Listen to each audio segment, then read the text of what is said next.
Now let's discuss about Buddhism in the Southeast Asia.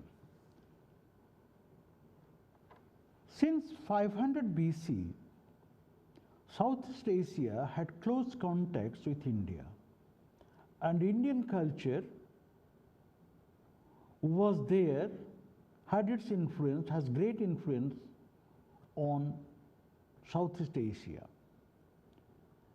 The reason for this close contact between Southeast Asia and India was due to the maritime trade routes which linked India for more than 1,000 years, and it was natural that Indian influence was a major factor in bringing the cultures together, bringing the cultural unity rather.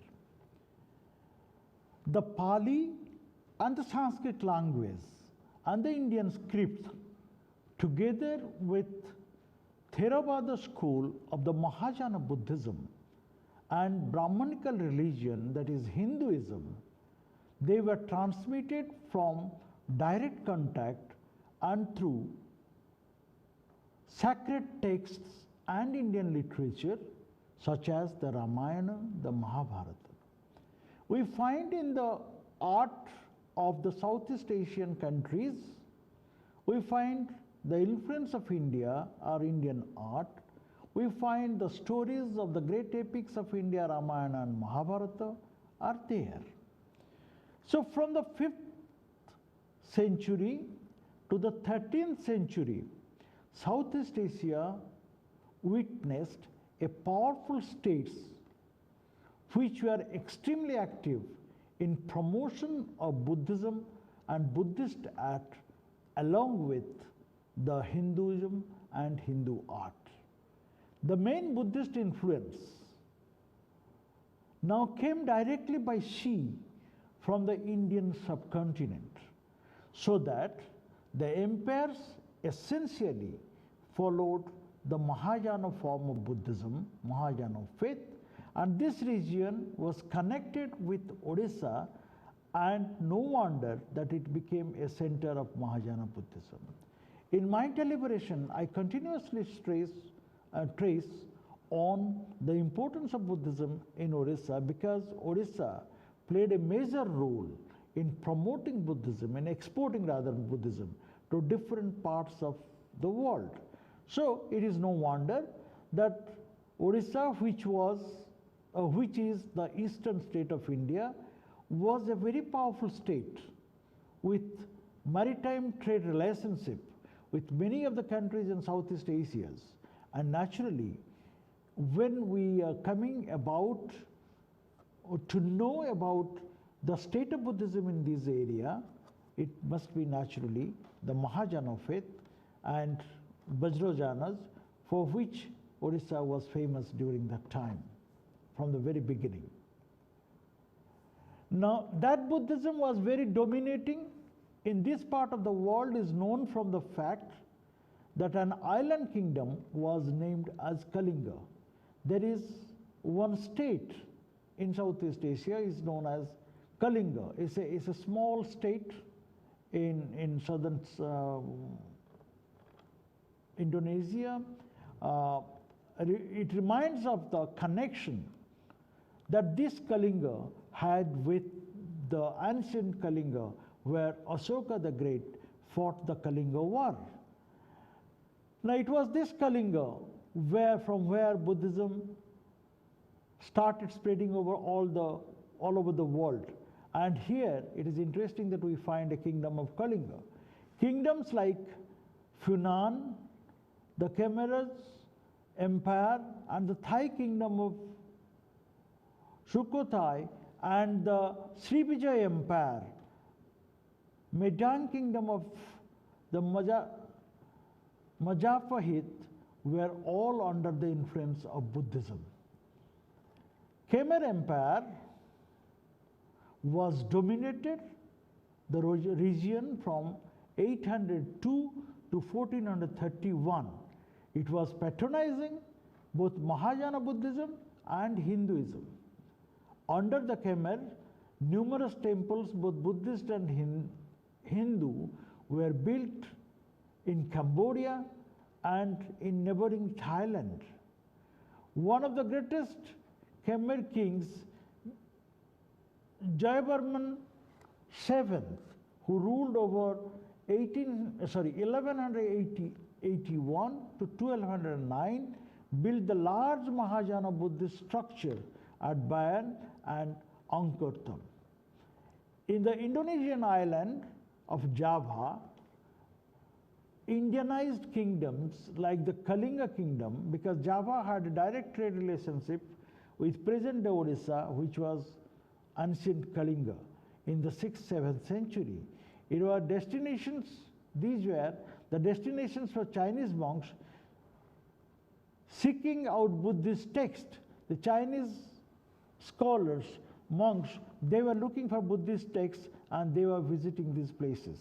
The Malayas reigned from 650 to 1377, a maritime empire centered on the island of Sumatra adopted Mahayana and Vajrayana Buddhism and started spreading Buddhism to Java, Malay, and other regions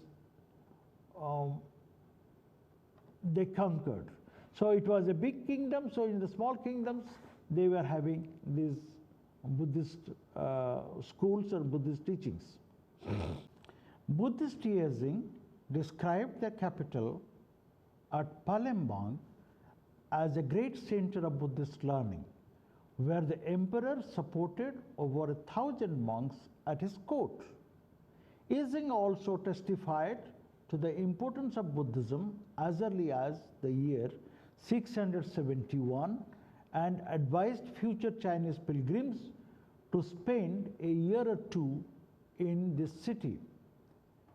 Atisha studied there before traveling to Tibet as a missionary.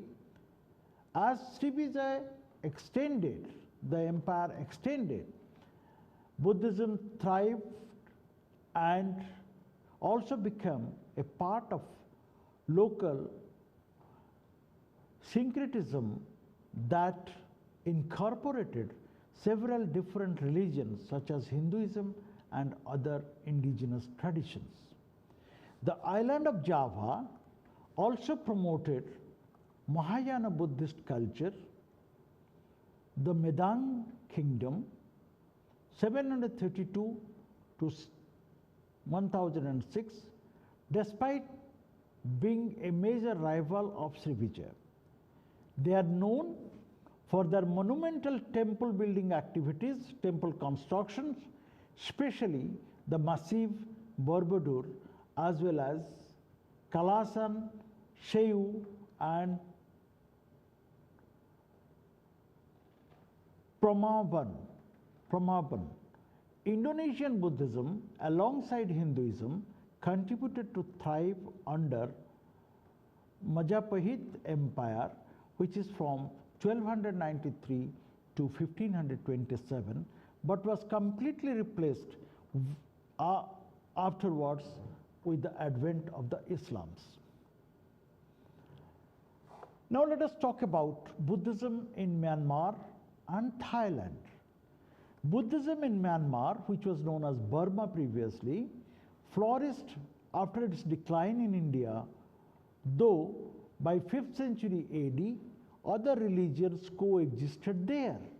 After the decline of Buddhism in the Indian mainland, Theravada Buddhist monks from Sri Lanka undertook missionary efforts in Burma, Thailand, Cambodia, and Laos, and they were successful in converting all these religions to Theravada Buddhism, Buddhism which has Theravada in Sri Lanka.